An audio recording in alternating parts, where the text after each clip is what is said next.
Just close your eyes and take a deep breath and hold it, and as slowly as possible, let it all out.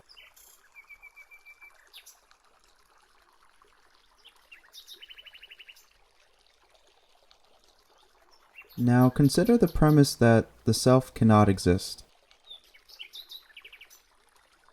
It cannot exist because any reference to or intuition of a self is simply appearing in consciousness. Whether or not you realize it, you innately know this to be true by virtue of your experience in every moment of your life.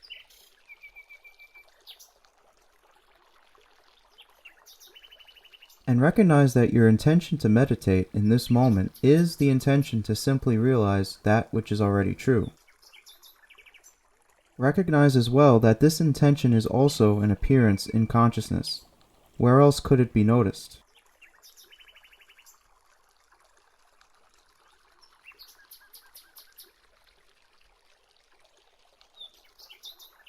And now drop the concept altogether. Simply rest as consciousness itself in every moment.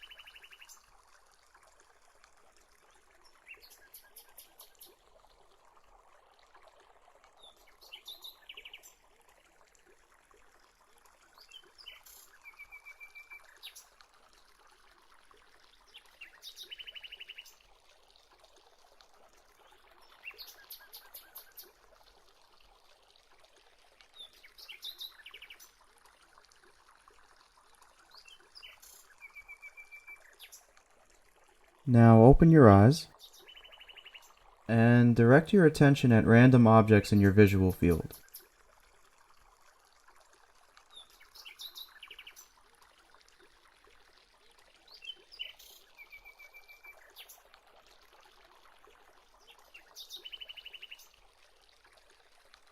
And notice what it is like to direct attention. Are you choosing what you are looking at? Or is attention directing itself as an expression of consciousness?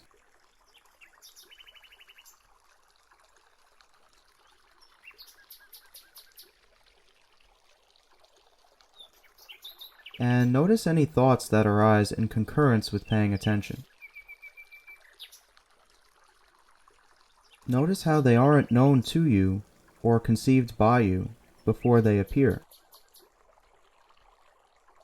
They just spawn into existence, like an avatar in a video game.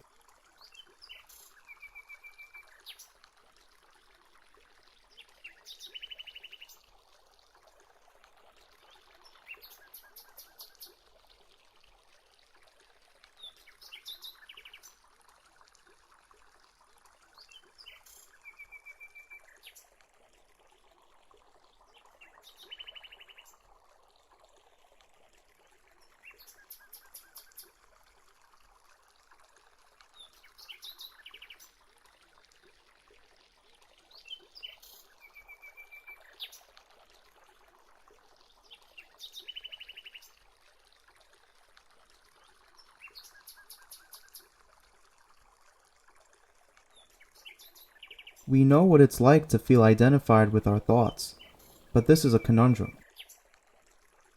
If thoughts with which you identify come and go on their own accord, the sense of self must also come and go on its own accord. See if you can pay close attention to what the sense of self is really like.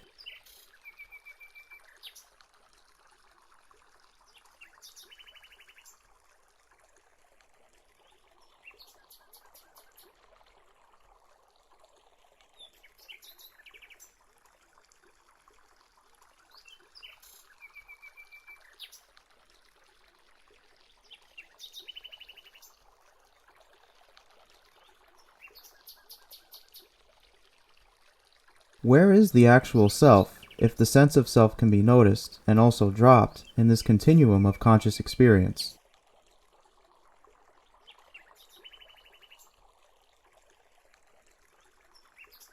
Simply drop back and notice everything that appears in this continuum, and remind yourself that nothing you experience is prior to consciousness and its contents.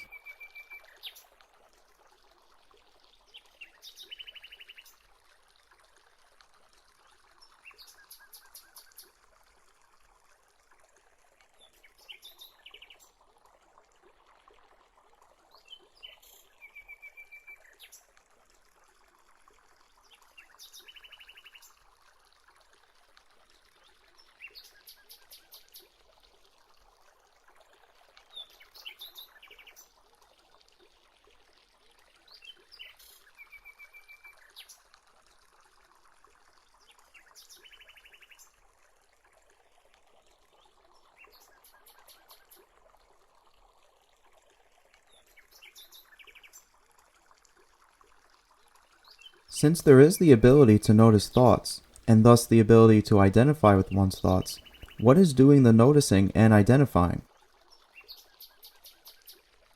Or is there just the fact of noticing, and the existence of the feeling of self-identity in this prior space of consciousness?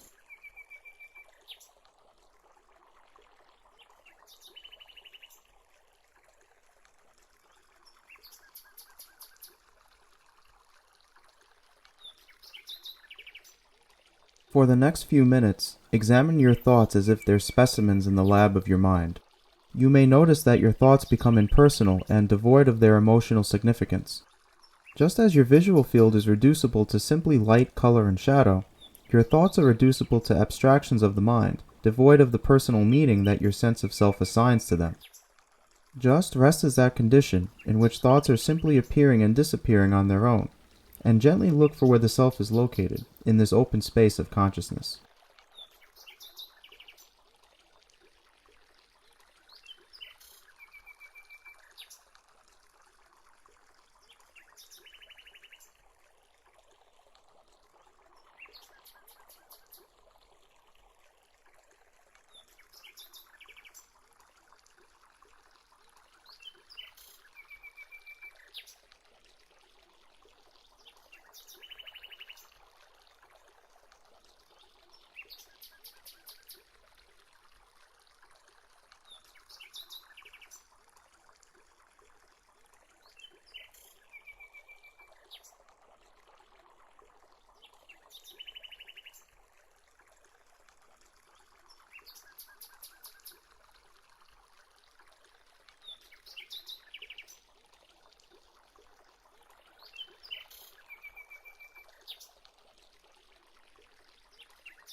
Okay. I want to impress upon you a logical derivation. If the feeling of a self is an expression of consciousness, which it must be as a matter of experience, then an actual self cannot exist. In order for an actual self to exist, it must transcend consciousness such that it can direct conscious experience. But there is no experiential reference point wherein this could be realized, because the notion that one pulls the strings of consciousness is itself another appearance in consciousness. See if you can notice this experientially by simply recognizing and identifying the sensual cues that culminate to form your sense of self, and notice that these cues themselves prove the fact of consciousness. I'll end by reading something I wrote to my friend about the nature of self.